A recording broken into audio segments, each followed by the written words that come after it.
think we left off at the point where we had talked about the lymphatic tissues, the lymphatic organs. We had talked about lymph altogether, all right, this fluid that's making its way through the vessels.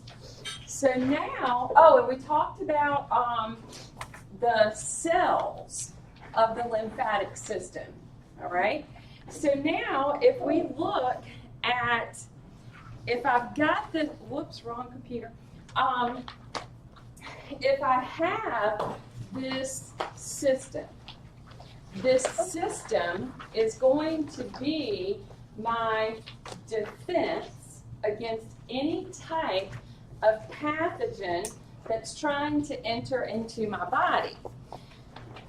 When we encounter a pathogen, the body is going to react to that pathogen with a non-specific defense, which is going to react the same way every time.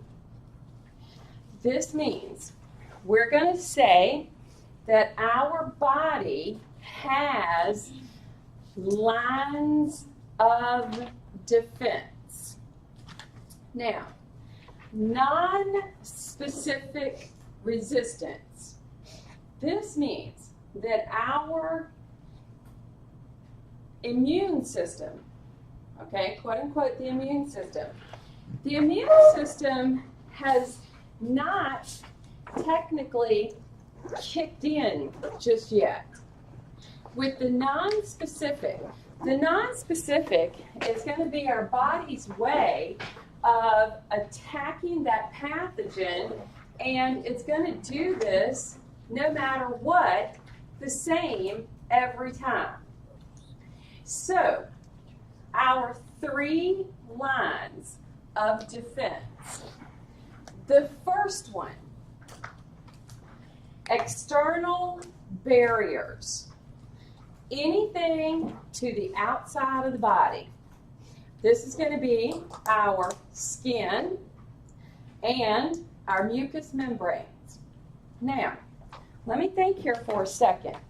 We've talked about all of this stuff that is found, for example, in the blood that can make its way to the capillaries, because if you breach your skin, such as a cut, a scrape, whatever the case might be, okay, this is the body's going to react to it the same, okay?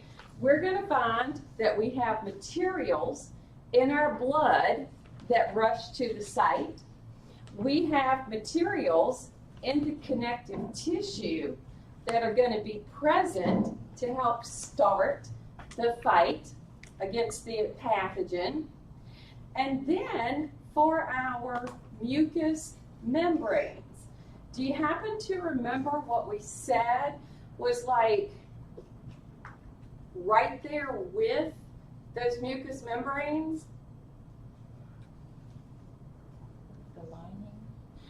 With the lining, we had a whole bunch of like lymph tissue, white cells, malt, all these sort of protective portions.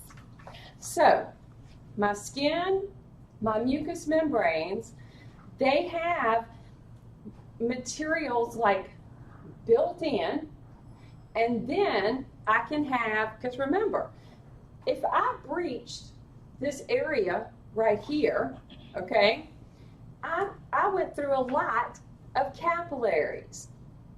And it's at that capillary level that the protection starts.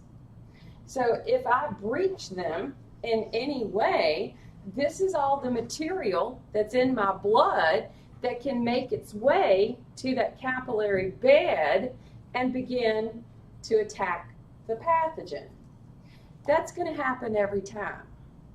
It could be any everything from a small scrape to a cut to insertions that have to be made into your body, like if they have to cut to put in scopes, your body's going to react the same way because number one, you breached your skin, and if you have any, if you've breached anything with your mucous membranes, it's going to react the same.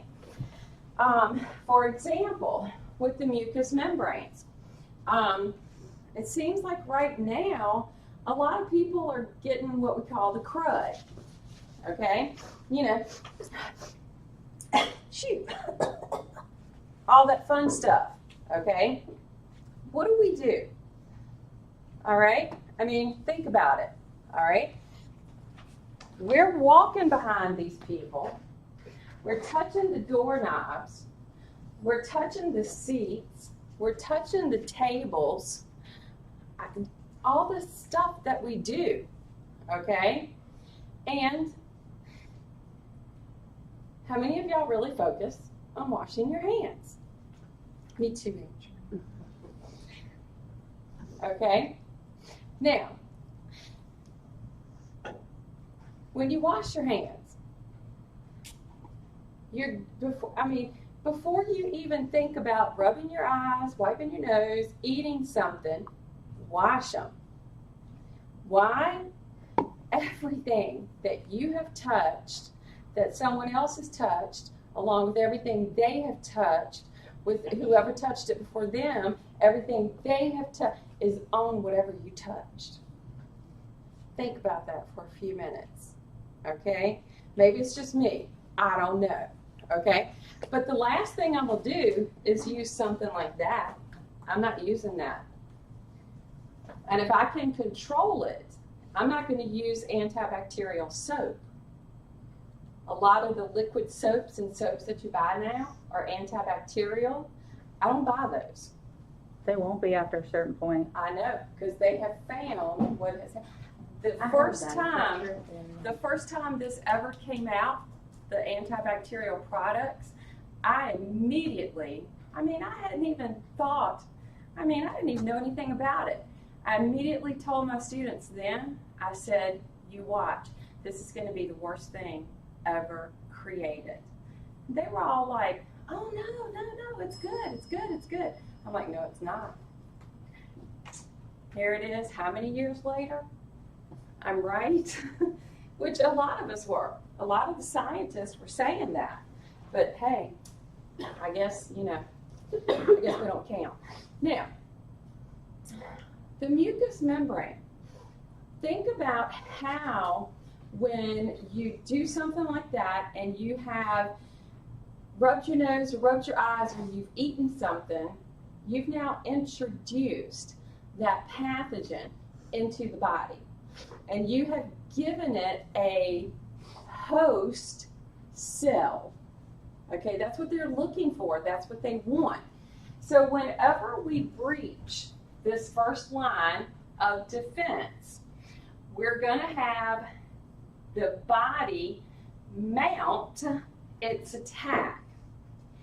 Now, once we have breached the first line of defense, it's the second line that has to help.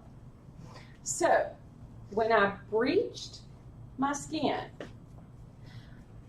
my second line of defense had to come help. Okay? In other words, in my blood, okay, I had, first of all, do you guys remember from chapter 18? First thing, the body's got to make sure that this closes up, that the blood and stuff begins to clot and so forth. But in the area under my skin, I had some macrophages. They were there. They were existing in my connective tissue. There may have been some lymphocytes that were there. I had cells that were ready. The other thing that happens when that breach occurs, chemicals get released. not only by the tissue themselves, okay, but they'll get released by the cells that are there to help fight the pathogens. So, macrophages, the other chemicals that can get released into the blood, it's like a signal that is sent out, and other cells begin to come to the area. When they come to the area, the blood is bringing its clotting factors and all these other things are happening in the body. There is a series of events that occur, and they're the same every time, okay? So, the non-specific, from my first and my second line of defense, they're going to work the same every time. There is no specificity at this point. Okay? This has not kicked in my immune system. Does that make sense? Okay, for the first line of defense, I thought hair and like tear ducts were part of it as well. Well, that's because that's organs of your skin. So when we say skin, well, I shouldn't say organs of your skin. Those are structures in your skin. So it's skin as a whole. Okay, skin as a whole, and then is the mucous membrane, is that considered tear ducts? Because it doesn't the tear ducts have acid that can kill, like get whatever's out of your eye? That's just what I learned. They're not considered a mucous membrane. They are considered an accessory structure. But would it be considered a first line of defense? Oh yeah, sure, Okay. because of wiping over the Yeah. eyes. Yeah. And okay, all right. The fluid that would wash over the eyes. Okay, so first line and second are both non-specific. Right. Okay. We have not had to employ our immune system. There's a big difference. So you said no immune reaction has been initiated. Right, because the reaction that we get at this point, all right, there might be a little bit of pain that's noticed. There's going to be a little bit of redness that shows up, and it might get a little warm. All right? These are the same every time, because you've got the white blood cells, you've got all these cells that are rushing in as our first line of defense. If the cells that rush to this area can take care of everything, meaning they can eat up the dead cell debris, we can have the blood clot, we can have the scab form, the white blood cells that have made it there can take care of all the pathogens that have tried to enter, you're good. Your body does not need our immune system.